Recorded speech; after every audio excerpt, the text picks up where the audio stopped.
সকাল সকাল এই যে 3 মাই পুঁতে চা আর রুটি নিয়ে বসে পড়েছি। আর বাড়িতে এই সকাল হলি দৌড়া দৌড়ি পাড়া পাড়ি কি একটা লেগে যায়, সকালে খাওয়াও জোটে না।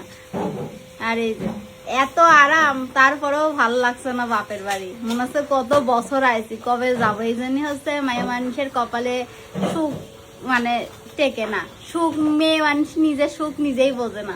বাপের বাড়ি আইছি সুখ করতি না, এখন বাড়ি যাওয়ার জন্য অস্থির হয়ে গেছি যে কখন বাড়ি যাব। বাড়ি গেলে কিন্তু এইসব জোটে না। এই 7 সকালে উঠে এরকম পায়ের পর পা তুলেও বসে থাকতে পারি না, তারপরেও বাড়ি যাওয়ার জন্য অস্থির হয়ে গেছি। আর এই যে আর একজন, আর ইনি তো এই জাপান যাবি না বাংলাদেশে থাকবি? বলু এই বাংলাদেশে থাকবে? বাংলাদেশে থাকবে না জাপানে যাবে? জাপানে যাবে। আচ্ছা যাক, সুবুদ্ধি হয়েছে আপনার।